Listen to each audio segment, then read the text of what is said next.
first would like to welcome Hrithik Roshan, Bárbara Mori and Brett Ratner. Thank you. Guys, we're here to talk about Kites. Well, Kites the remix today, actually.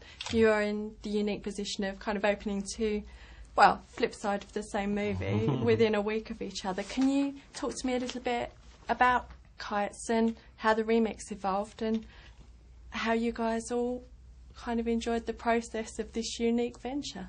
Well, believe me, nothing was manipulated or calculated. You know, we could have never imagined when we started off with Kites that it would end up, you know, with us sitting in LA with Brett Ratner, and, you know, he'd be working on and saying, you know, let's take this off and let's do this with this, you know, and let's do that. He just took over the film.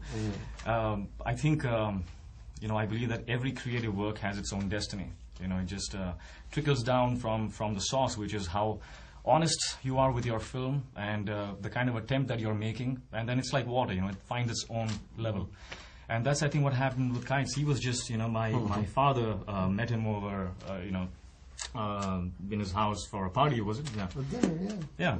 And invited him to watch see the Kites. movie. They just invited me to see the movie and said, you know, what do you think? I said, I love this movie. It's incredible. And he said, well, what would you do if you would release this in the movie in the United States? And I started rattling off all these ideas because I was just so taken by the movie. And he said, well, would you do this?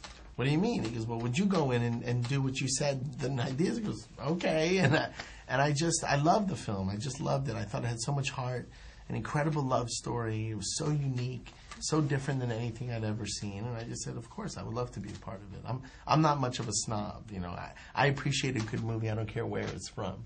And so that was the thing, is that I was just taken by this and by their performance, the acting in the movie, and the whole film was just really impressive. And I'm happy. Look, I'm a small part of a bigger thing, and it's just, you know, I'm so happy to be a part of it.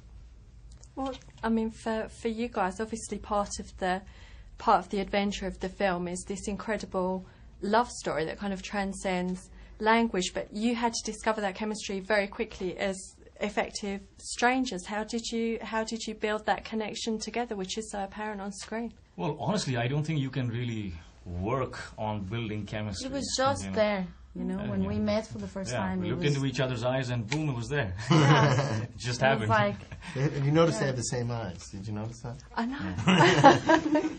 I mean, it must have been quite intimidating for you to kind of come upon what's effectively a family dynasty of filmmaking. Was that intimidating to be cast and to come into the production?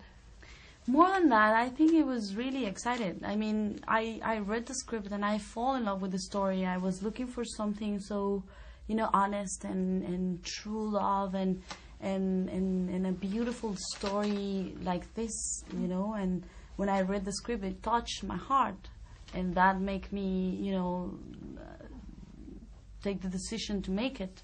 And it was really excited to be part of a Bollywood movie, because I never imagined, and has been the best experience in my career, I think.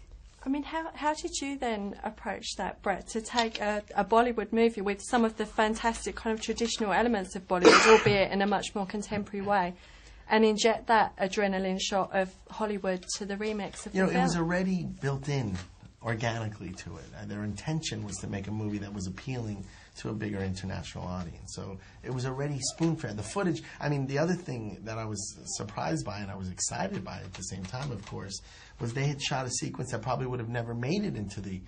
I never asked you guys. They shot this very sexy, very passionate, you know, love scene. And when I saw it wasn't in the cut that I'd seen. And when I was going through the footage, I said, "What? Stop! Wait a second." Is this the scene in the apartment? Yeah.